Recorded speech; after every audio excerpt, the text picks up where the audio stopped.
में आपका स्वागत है। दोस्तों, आज के चक्रव्यूह में हम योगी सरकार पर कोर्ट की फटकार पर फटकार की चर्चा करेंगे।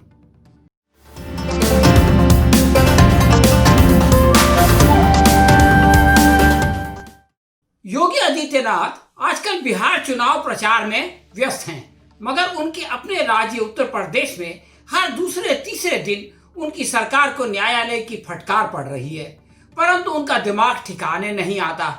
मिसल मशहूर है, लातों के भूत बातों से नहीं मानते। योगी जी को पता होना चाहिए कि जो सरकार कोर्ट की बातों से नहीं मानती उसको जनता लातों से मारकर भगा देती है। अगर नहीं पता तो बिहार चुनाव के नतीजों से मालूम हो जाएगा और सारी हेकड़ी निकल जाएगी। योगी सरकार पर न्यायालय की ताजा फटकार अभी रहीमुद्दीन नामक अभियुक्त के मामले में सामने आई।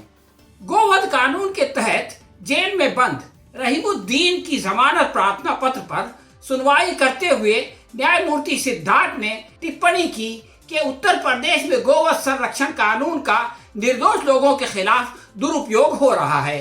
जब कभी कोई मांस बरामद होता है तो उसे फॉरेंसिक लैब में जांच कराए बिना ही गो मांस करार दे दिया जाता है और निर्दोष व्यक्ति को उस अपराध के लिए जेल भेज दिया जाता है जो शायद उसने किया ही नहीं।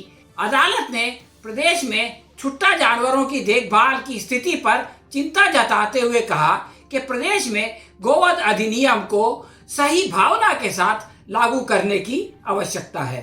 न्यायमूर्ति सिद्धार्थ ने कहा कि जब कभी कोई गोवंश बरामद किया जाता है तो कोई रिकवरी मेमो तैयार नहीं किया जाता और किसी को नहीं पता होता कि बरामदगी के बाद उसे कहां ले जाया जाएगा।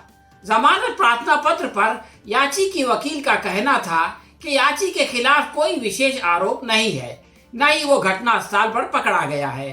पुलिस ने बरामद मांस की वास्तविकता जानने के लिए कोई प्रयास नहीं किया कि वो गोमांस है या अथवा किसी अन्य पशु का मांस है। कोर्ट ने कहा कि ज्यादातर मामलों में जब मांस पकड़ा जाता है तो उसे गोमांस बता दिया जाता है और बरामद मांस की फॉरेंसिक लैब को नहीं भेजा जाता। आरोपी को इस अपराध में जेल जाना होता है जिसमें 7 साल तक की सजा होती है। कोर्ट ने याची की जमानत मंजूर करते हुए उसे रिहा करने का आदेश दे दिया। कोर्ट ने उत्तर प्रदेश में गायों की हालत पर भी सख्त टिप्पणी की और कहा कि प्रदेश में गायों की देखरेख के लिए गौशालाओं की बेहतर सुविधा नहीं है। गौशालाएं सिर्फ दुधारी गायों को रखने में दिलचस्पी दिखा रही हैं। लोग बूढ़ी, बीमार और दूध न देने वाली गायों को सड़कों पर आवारा छोड़ देते हैं। गौशालाएं भी उन्हें नहीं रखती। ये गायें सड़कों पर एक्सीडेंट का बड़ा कारण बन चुकी हैं। किसानों की फसलें बर्बाद हो रही हैं। पहले केवल नीर गाय से किसान परेशान थे, लेकिन अब इस तरह की गायों से भी मुश्किलें बढ़ रही हैं। सरकार को इनकी देखभाल के लिए नियम बनाने चाहिए और उसका सही पालन कराना चाहिए। ये गायों की हालत है उस प्रदेश में जिसका कि मुख्यमंत्री गाय के साथ अपनी तस्वीर खिंचवाता है और गाय के सामने चारा डालता है और उसके नाम पर वोट बटोरता है। लेकिन जब गायों की देखभाल करने की बात आती है तो कोर्ट ने क्या कहा यह आपने सुन लिया। ये तो था हाई कोर्ट का मामला, लेकिन इसी तरह की फटकार योगी सरकार पर सुप्रीम कोर्ट से भी पड़ी। हाथरस में भूलगढ़ी गांव की दलित युवती की कथित गैंग रेप और हत्या के मामले में दायर अर्जियों पर सुप्रीम कोर्ट ने कहा कि इस मामले में सीबीआई की जांच की निगरानी इलाहाबाद हाई कोर्ट करेगा। यानी ये तो खुले तौर पर योगी सरकार के खिलाफ एक अविश्वास है। सुप्रीम कोर्ट को इस बात पर भरोसा नहीं है कि अगर ये सीबीआई की निगरानी राज्य सरकार करेगी तो उसके साथ इंसाफ हो सकेगा। कोर्ट ने कहा कि सीबीआई अपनी status report Allahabad high court में पेश करेगा। पीड़ित परिवार और गवाहों की सुरक्षा समेत सभी पहलुओं को इलाहाबाद हाई कोर्ट ही देखेगा। भूलगढ़ी के गांव में 14 सितंबर को 4 लोगों ने 19 साल की एक दलित युवती के साथ कथित गैंग रेप किया था। आरोपियों ने युवती की रीढ़ की हड्डी तोड़ दी और उसकी जीभ भी काट दी। दिल्ली में इलाज के दौरान 29 सितंबर को पीड़ित की मौत हो गई। मामले में 4 आरोपी गिरफ्तार कर लिए गए। पुलिस का दावा है कि दुष्कर्म नहीं हुआ है। यूपी सरकार ने सुप्रीम कोर्ट में दिए हुए एफिडेविट में तक ये बात कह दी है। 11 अक्टूबर को सीबीआई की गाजियाबाद यूनिट ने मुख्य आरोपी संदीप पर मामला दर्ज किया और 17 दिनों में अब तक सीबीआई पीड़ित और आरोपियों के परिवारों से पूछताछ कर चुकी है। तो दोस्तों, आपने देखा कि रहीमुद्दीन के साथ क्या मामला हुआ। ये मामला सिर्फ रहीमुद्दीन तक सीमित नहीं है, बल्कि आजम खान के मामले में भी अदालत ने उनकी पत्नी और बेटे को जमानत दे दी।